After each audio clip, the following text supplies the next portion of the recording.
All right, good morning. My name is Christy Ballou, Director of Teacher Certification.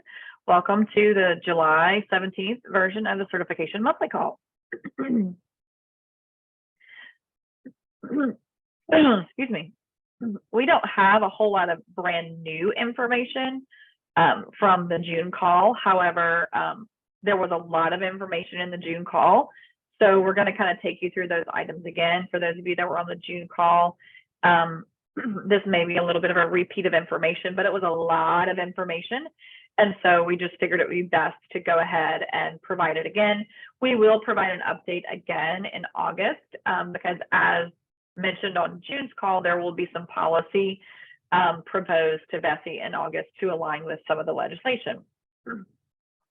So today we're going to start by addressing legislative updates first, then proposed policy updates, of course, certification updates, reminders, and then important dates in the call summary. So first, let's talk about this past legislative session. There were a lot of bills that were proposed, and then of course those bills made it, they were signed and they're effective as law this past legislative session. The first I'm going to talk about is House Bill 191.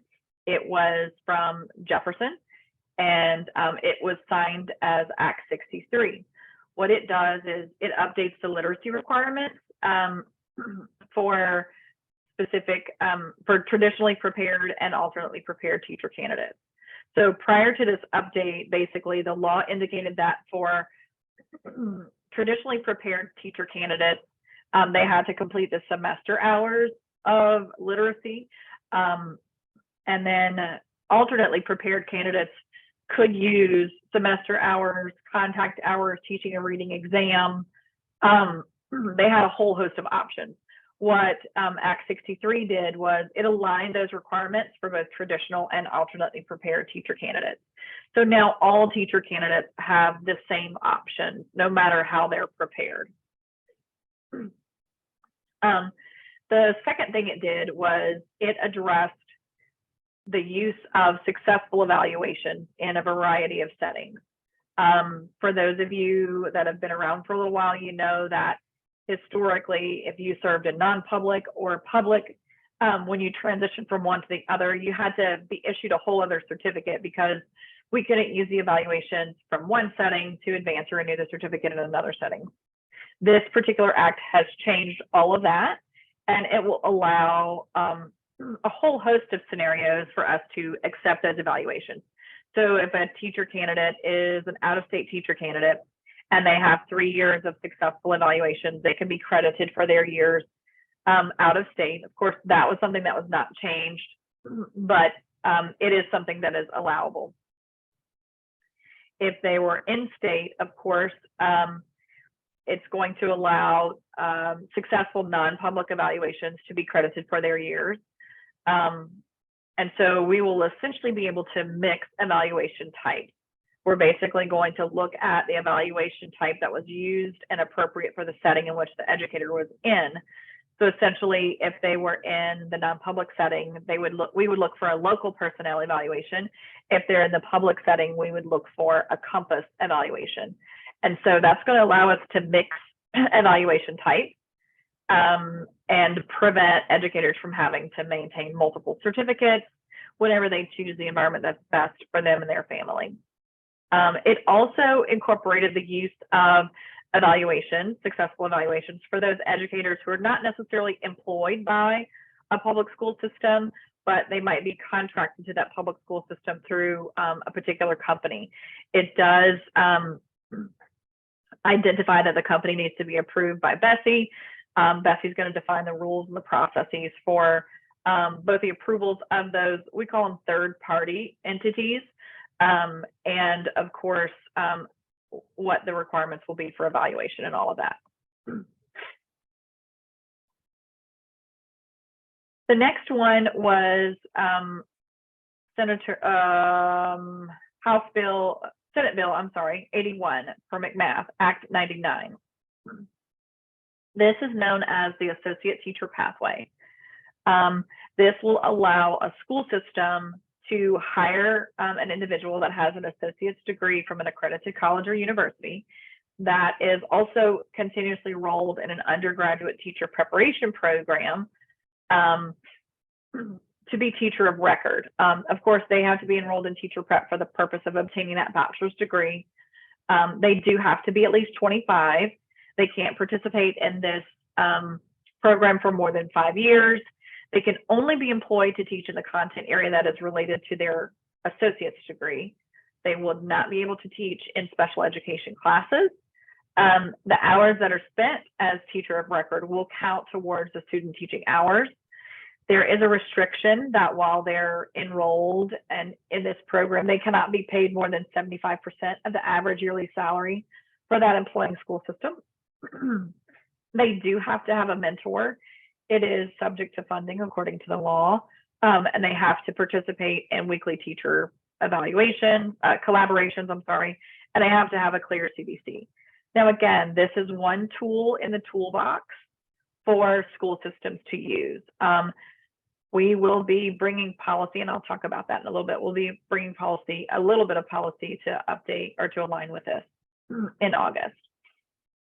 The next one is House Bill 472 or Act 371. That started out as the Interstate Teacher Mobility Compact.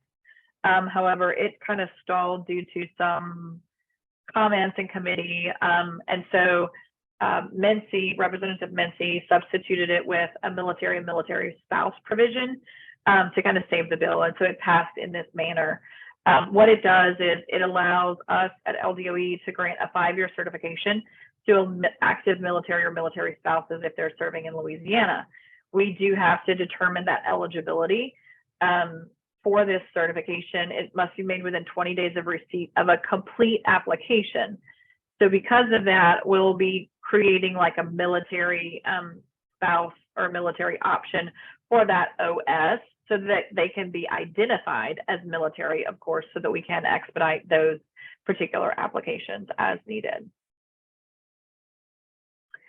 Then we move on to Senate Bill 197 by Senator Peacock. It became Act 392, and this one was pretty much a beast. It has a whole lot of provisions, a whole lot of changes that it has made to certification and preparation law, and then just in general to that law itself about the structure. So the first thing it did was it redesignated certain portions of that law and kind of reorganized it and made some technical changes. So if you were familiar with the two certification and preparation, there were two laws, 17.7 and 17.7.1. They're kind of a hodgepodge, and you could see like over time trends in history, what was changed.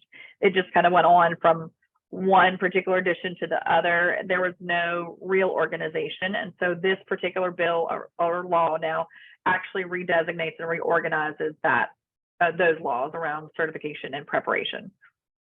One other thing it did was it allowed for conditional acceptance into a teacher preparation program with GPA flexibility. That's known for most of us in this world as GPA Flex, and basically allows for conditional acceptance into a program for individuals that have less than a 2.2 GPA.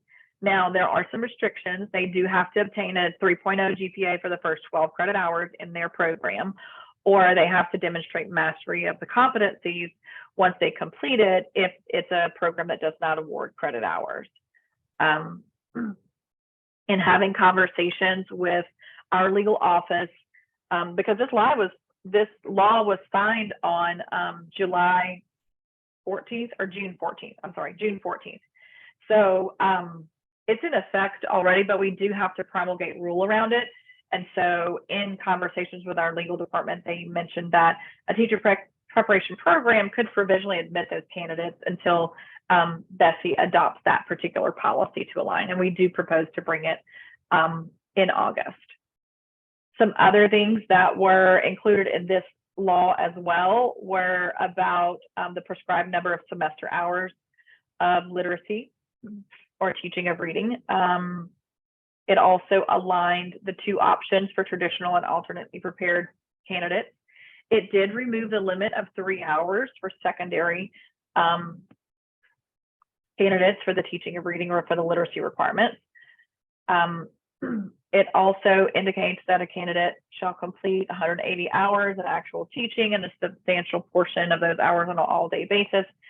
That's what is in the law. We will be looking at BESI policy because, we went to that 80, 60 or the percentage when the programs were redesigned. I imagine it'll still kind of equal out to the same thing, but we are looking at that internally as well. It did also repromulgate the law that said effective 1/1/2024 that applicants applying for initial certification to teach kindergarten through 3rd grade will have to pass a rigorous teaching and reading exam.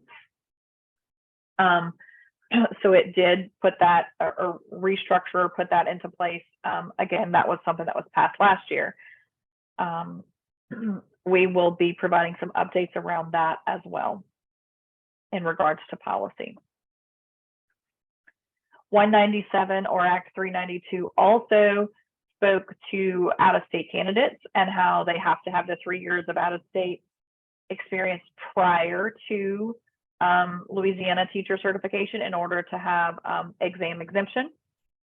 It did repromulgate the law that includes that the exams required are pedagogy and the applicant area of specialization or the content exam. It does provide some exemptions for candidates from those exams and the allowance of issuance of a provisional certificate. And that's for the items listed here on the slide, those foreign language immersion program teachers, out-of-state candidates not meeting exam exclusion can get that provisional certificate, which would be the OS certificate. Also a teacher preparation completer that's lacking 10% or lacking exams by 10% of the cut score. They could be issued a provisional certificate, that would be that TEP. So there's a whole host of candidates that we could issue a provisional certificate to without the required exams. And we'll have that sorted all out in policy. Some of that was already in place already, but we will also have to report to BESI and post on our annual website, an annual exam report about passage rates and all those things. Some other things that Act 392 did was expand the temporary employment permit pathway, or the TEP. Last year it expanded it a little bit further with that graduate degree pathway for candidates that were teaching in the particular subject area. It also did teacher preparation program completers who did not have those exams within 10% of the passage. What it did this year was it expanded the pathway to the bachelor degree candidates in the subject area that they're teaching if it's a secondary shortage area only. They do have to have a degree from an accredited institution with a 2.5 GPA or higher, and they have had to have passed all their content exams associated with the area that they're going to be teaching in, or the course that they're going to be teaching. That's the expansion of that TEP pathway. Of course, it still keeps in those other two, that graduate degree pathway and the teacher preparation program completion pathway. It also allows for someone who was a program completer, but had, program completers are supposed to have a GPA of 2.5 at the end of their program completion. It does allow a pathway for them to become a teacher if they don't have that GPA. They would be eligible to eventually be certified via this TEP pathway. So some of the things that are required are, of course, similar to the TAT. They have to attest to no other candidate being certified is available. The school system does. They do have to be mentored each year. They do have to receive a successful rating. In policy, that successful rating for the TEP candidates has to be effective proficient or higher. Of course, candidates that have never completed teacher preparation do have to complete a pre-service training before they are in the classroom with students. And then after 5 years on a TEP with those effective evaluations, and then of course upon attestation of an employing school system recommending them for employment for the following year, we could advance them to a standard level 1 teaching certificate. One thing that the law does specify is these candidates are not eligible for, or the years on the TEP are not eligible for tenure. Moving on to some other things that 197 or Act 392 did are around out-of-state principal. So out-of-state principal for a candidate that has a valid out-of-state principal certification and 4 years of successful principal experience, they could qualify for exam exemption.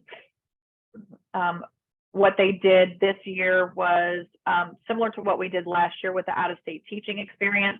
We had the 1 year in-state experience that was required for exam exemption. They did the same thing to that for principals this year by removing that 1 year of successful leading in-state to be eligible for exam exemption. So we could now essentially advance those leaders higher. The out-of-state principal will be a 5-year provisional certificate. That was changed in policy as well. In law as well. Some other things were around the school psychologist. It indicates that qualifications shouldn't be any less than NAS, the National Association of School Psychologists. And then, of course, the board may deem a school psychologist certified without actually having to issue something. That all was updated in law. For TSAC, the Teacher Certification Appeals Council, what it did around that was provide options for membership when an entity named in the law is dissolving. So, all 9 of those entities that submit members to the Teacher Certification Appeals Council are listed specifically in law. And so we were aware that there's a possibility of one of those associations dissolving. And so what this law did was indicate basically a clause that Bessie shall name a similar association to act as a nominating authority in the event that one of these named entities dissolves. The nomination and approval process will be very similar to how it is for an actual member. And then the rest of where we have to nominate some, send to the superintendent and then recommend to Bessie, and they have to be approved by Bessie, will happen for those same members as well. 392 also updated some requirements around criminal history and prohibitions. There are a few certifications that, there are a few criminal offenses that we no longer can issue certification to. They're listed in 15587.1, and there's some that are in there that we previously were able to issue, but we no longer are. It also defines the appeals options to the board for specific scenarios relating to criminal history, whether it be a felony or certain offenses in 15587.1, if they've submitted fraudulent documentation or if they're facilitating cheating. It does speak to that.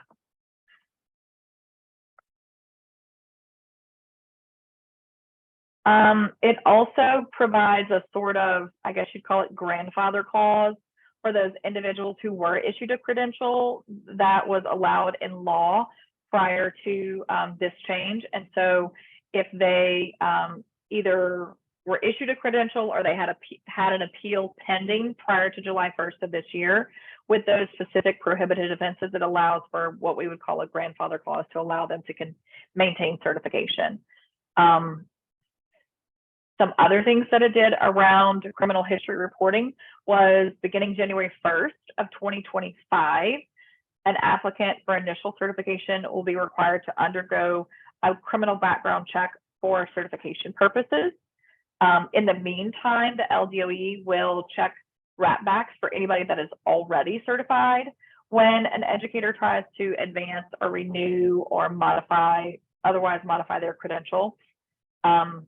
It does authorize LDOE to obtain a criminal history check if needed, and we're going to have to promulgate some rules around that. Maybe if an educator moves out of state, we're going to have to consult with legal and with Louisiana State Police before we promulgate that policy. So that won't be going to August, Bessie. But that is some of the changes that were made in that particular law.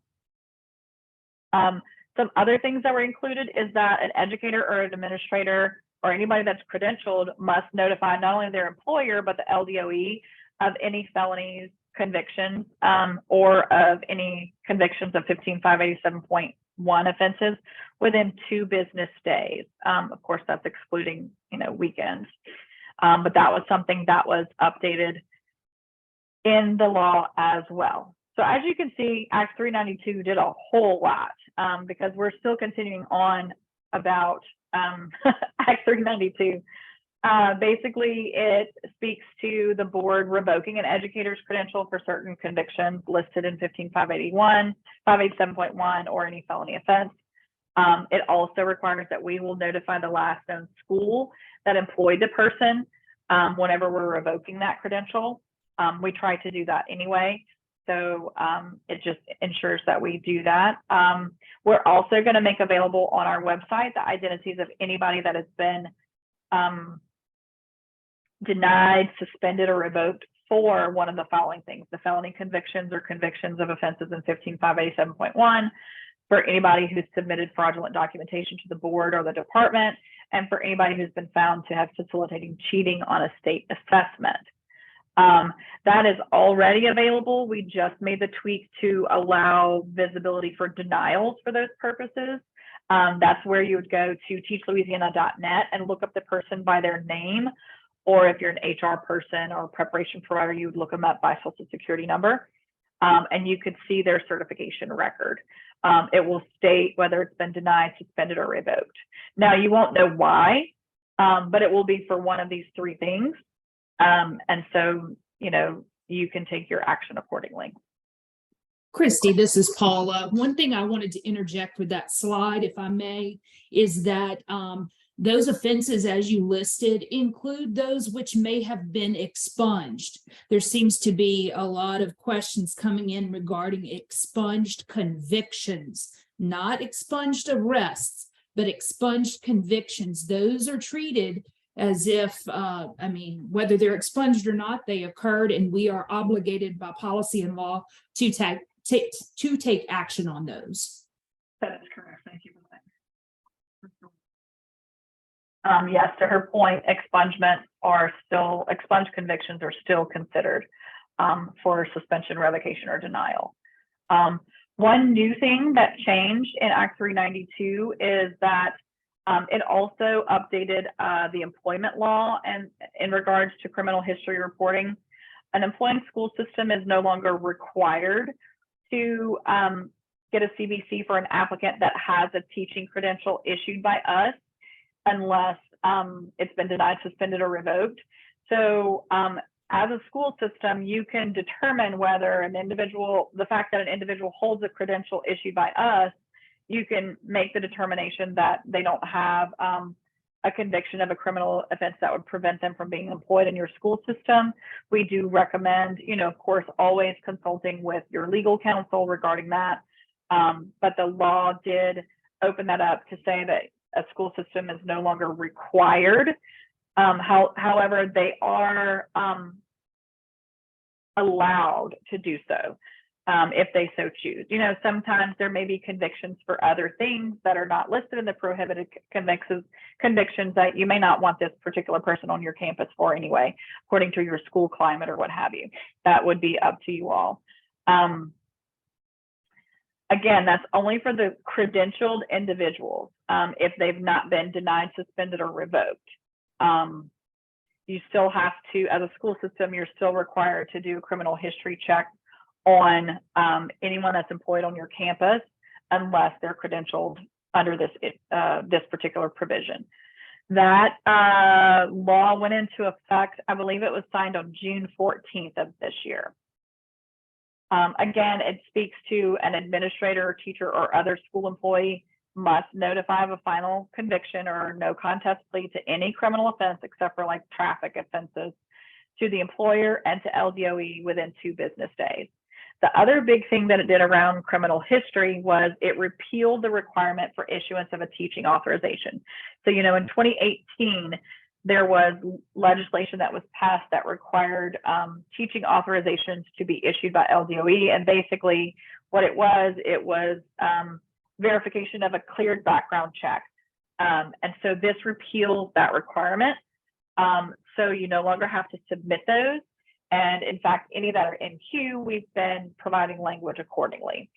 It also, of course, updates part of revised statute 15587.1 to include any of these newly designated sections of law in the reorganization. The last piece of legislation was House Bill 326 or Act 347. It requires that a teacher preparation program include instruction on foundational numeracy. It speaks to those skills that need to be included, effectively teaching foundational mathematics skills, implementing effective mathematics instruction using high quality instructional materials. There you can see a whole list of the things that it has to require. It also requires that Bessie revise teacher certification requirements and the requirements of teacher preparation programs to require this instructional and foundational numeracy skills. We have to update our policy by December 31st of this year.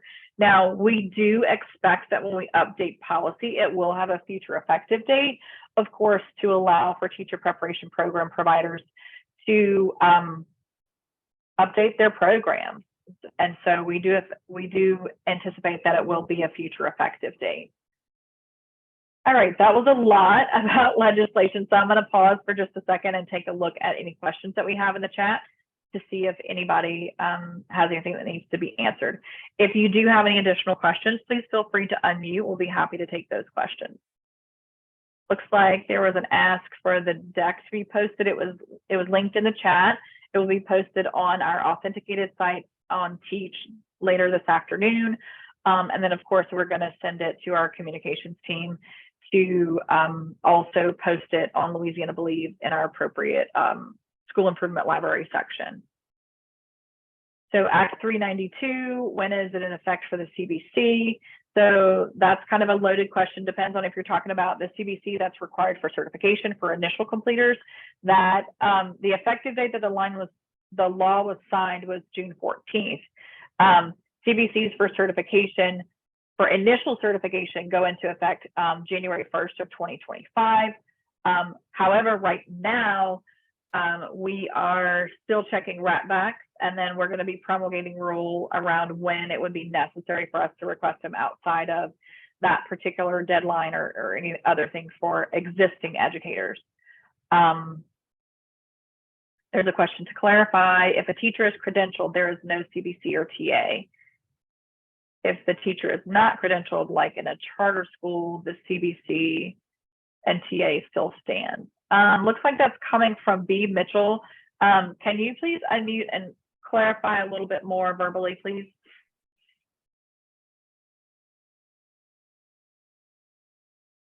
All right.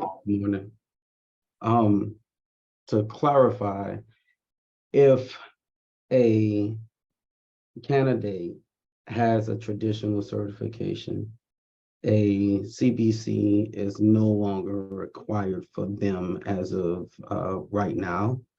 Correct. And I'm sorry, if I may interject there, if they've never been denied, suspended, or revoked. Okay, good to go. And if the teaching candidate does not have a certification, like they have a bachelor's degree and they're teaching math, but they have a bachelor's degree because that's required by the employing school system. But they don't have that certification, then we would still need to do a CBC and get a teaching authorization for them. So you still need to complete a criminal background check, yes, but teaching authorizations will no longer be issued. We still will maintain those. For example, if we get a rat back on an individual that does have a TA and we find a prohibited conviction or something on it, we will still suspend or revoke it and notify their employing school system that it is suspended or revoked.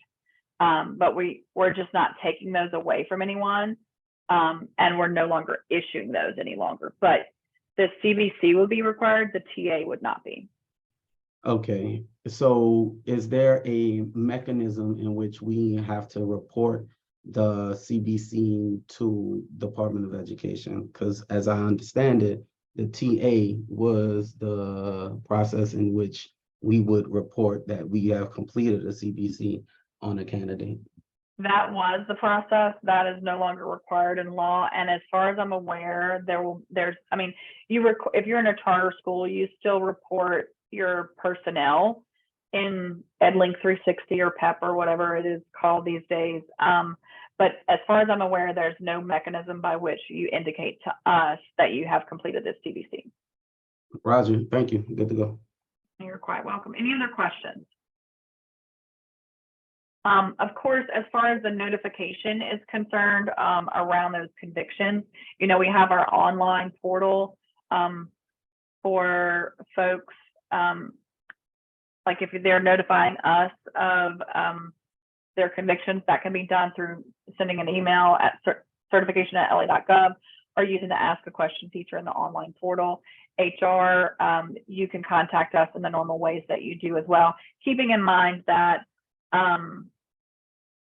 the information that you have, you can schedule a call with us, the information that you have, just keep in mind how you word those types of notification emails. It can be pretty generic, and then we can contact you after that. Any other questions? All right, so now I'm going to talk through proposed policy updates. Again, we're still kind of sorting through all of this, and it is quite a bit. So we are trying to align our policy with law. So we're going to be proposing some policy updates for August Bessie. Those that don't go to August Bessie will go to a later Bessie. But some of those proposed revisions that are related to legislation would include things like that literacy policy alignment.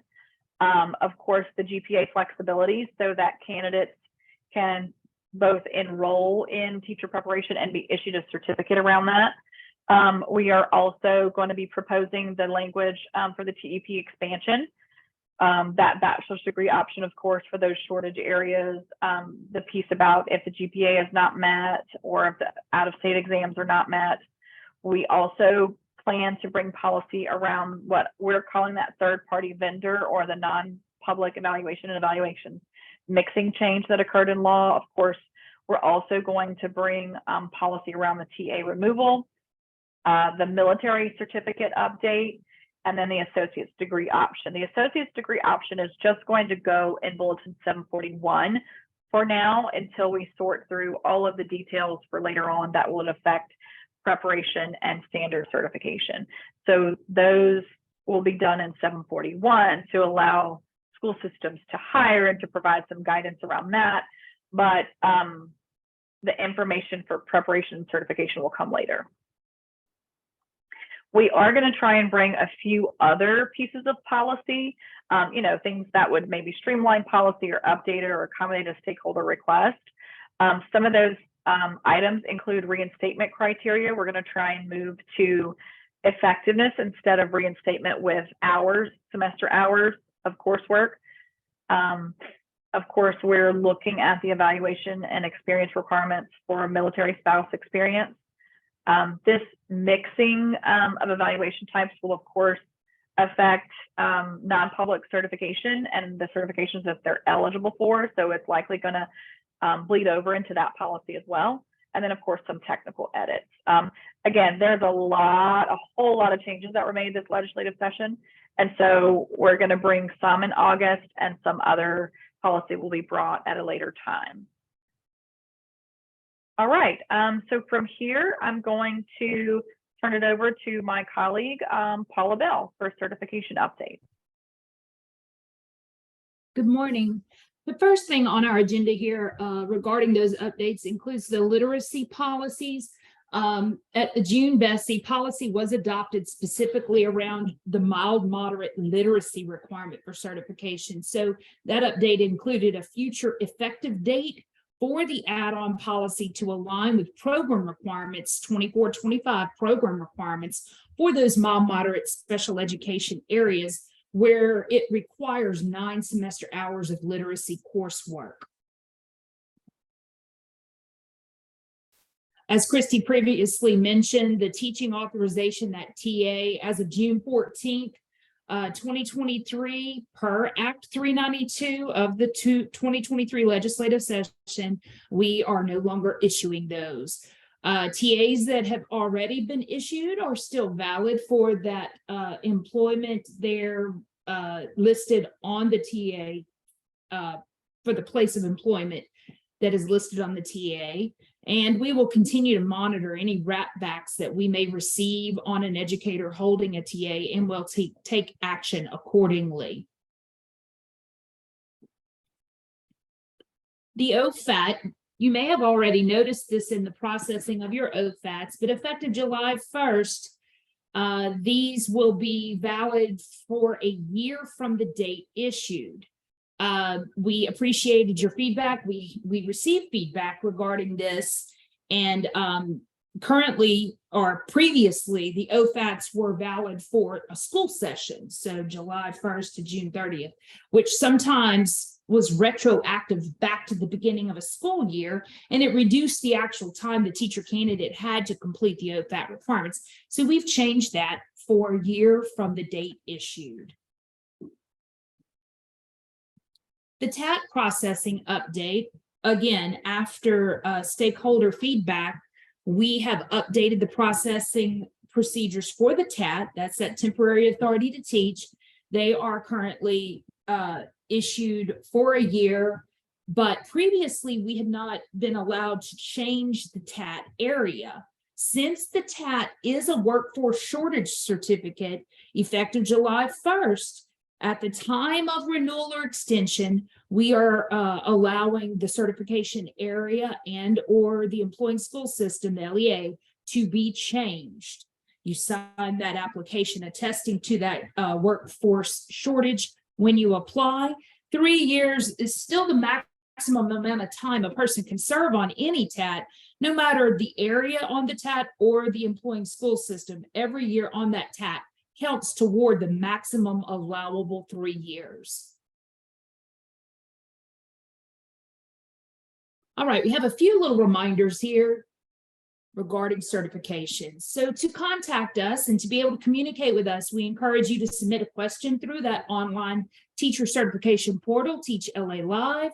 We provide those responses in writing in less than 5 business days, many times during the same day.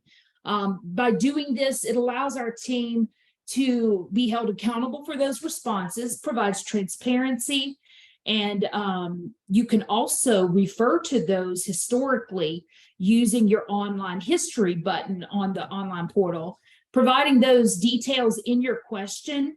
Details such as the name of the educator certificate, specifics about the question will allow our responses to be more accurate and specific as well.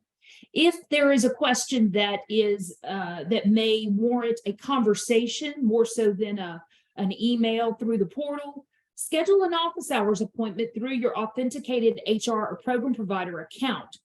Those can be answered verbally during that call with the follow-up email, and you can expedite applications during the call as well. If more than 15 minutes is needed, that's the increment in which you can schedule an office hours appointment. If more than 15 minutes is needed, go ahead and schedule multiple appointments. We encourage that also for any large applications like portfolio type applications, if those need to be expedited. I didn't get that. So the school nurse policy at the January Bessie school nurse policy was updated. It states that starting August 1st, 2023, a registered nurse who holds a current valid license in good standing with the State Board of Nursing is considered certified by Bessie. So we provide here a school nurse guidance document where we've addressed frequently asked questions. So the things that you would need to do is verify their license. There is the State Board of Nursing website where you can verify that. The certificate number will be the same as their license number. Provide a school nurse training, and we've linked here some suggestions, and review existing local policy, how you handle this locally We are addressing the reporting functions, I think, in EdLink 360 in terms of personnel being certified and how that information will be forthcoming regarding how these school nurses may be reported there. Processing updates. So we are working with additional resources to process applications. As you may have noticed, our turnaround time has been much more prompt. Applications may be processed out of order though, because we are training folks on certain application types, and we are pulling those for that training purpose. And so we may process those out of orders. They include the ECAP, that early childhood ancillary, TAs, which we're no longer issuing, but we're sending a message in response to, the TATs, the renewal hires, the mentor teacher content leader packets, the resident certificates, the practitioner license applications, and those initial certification recommendations submitted by the providers. More updates regarding processes. A preliminary analysis of the applications received. We did some data analytics, and that information indicates a significant number of those submissions are incomplete, inaccurate, or just incorrectly submitted. All of those types of issues, it does contribute to our increased processing time for those applications. So we're asking for your partnership in reviewing all applications and documents before submitting them. We have that checklist with each application packet on page 1 or 2 of the packet. Review that with the applicant and before submitting. Please review the following best practices slides in the reminder section here to assist in preparing those apps before submitting. Read and follow those directions in the packet as indicated. Try not to include, or please do not include, parts of other applications with one application. For example, you wouldn't want to request a renewal hire and an add-on, the RH and the EV form, and upload it as one case. You should not do that. Those should be 2 separate submissions, one RH, one EV. When scanning, we request that you scan those upright and in the order on the application checklist if possible. We are asking that you combine all pieces into a single PDF. A physical scanner may be used. Just check your settings so that it will allow scanning to a single PDF. You can even use scanning apps like Genius Scan, Cam Scanner. There's some features on smartphones and cameras that will allow you to combine into a single PDF or print to the PDF tool. We understand there's going to be documents such as transcripts and perhaps praxis score reports that won't allow you to combine. We understand and expect those to be uploaded separate in many cases. Choose the appropriate category for the application when you're uploading it. So if you're submitting a document that is a feedback follow-up to a previous application you submitted, please select feedback follow-up as the application type. That way we can route it appropriately and we won't be looking for payment, if it's a feedback missing one item. Please ensure that your question submissions are classified as questions and your apps that you're submitting, they are classified as application type or feedback follow-up. Try not to flip it. We don't need questions in the apps or apps in the questions pieces of the portal. When you're submitting those self-evaluations, which those are now required when you're doing add-ons or EdLead or some of the ancillaries, when you're submitting those self-evaluations where they download the checklist, please ensure that they've included course titles and numbers if they have fulfilled the course. If they're requesting an add-on, then they feel like they've fulfilled the course. Well, we need to know what they're directing to in terms of course title and number. If a license is required, for example, an ancillary service that requires, say, a speech path license, ensure that it has a validity, a current validity, and that it hasn't expired. When we are needing a graduate degree, when it is a qualifying requirement for the issuance of a certificate, for example, the level 3, it requires a master's degree minimum. Or if it like eligibility, ed leader eligibility requires a graduate degree on the graduate degree path, or some type of endorsement like academically gifted, which may require that graduate degree.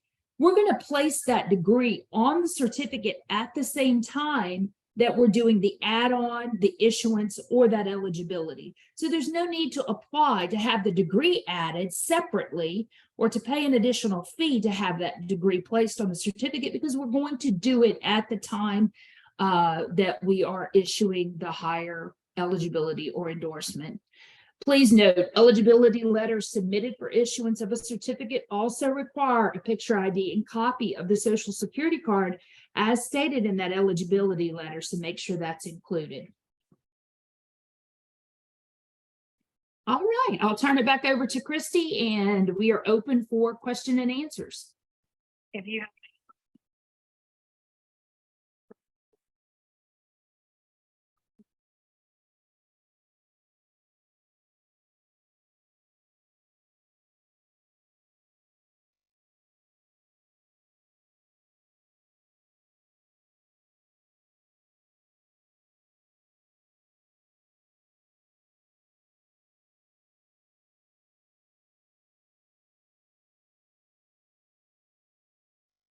All right, I don't see any questions in the chat. Oh, look, looks like one just popped up. Is there a pathway for WLC holders to transition to administrative? So if they hold a WLC, it's possible that they could transition to an OS or an out-of-state certificate first, or potentially applying via that OS, they could transition to a higher level certificate altogether. You know, a minimum of a level 2 teaching certificate is required. And so it's possible that they could transition to that. But they would come via the OS pathway first, and then they would have to meet all EDL requirements. Great question. Any other questions? CTTIE. So currently there is not a pathway for an educational leader who only holds a CTTIE. If that individual also meets teaching requirements, has done teacher preparation, something like that, they could potentially go about it that way. But currently there is no policy in place that would allow an educator who only holds career and technical education certification to advance to a leader. Any other questions?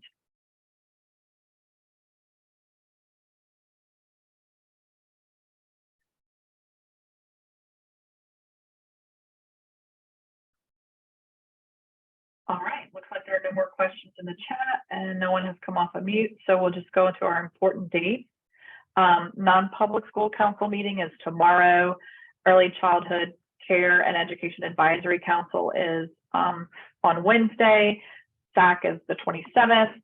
You want to pay attention to those August committee meetings, August BESI and August board meeting. Those will be really important to all of these legislative changes that are being made. We'll be updating policy.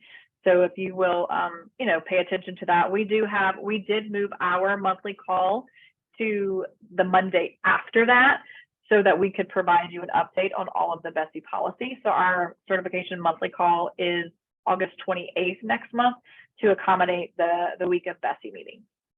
Of course, all of your resources are still here at the bottom. Please feel free to reach out. If you have any questions, please let us know. Thank you all for participating today.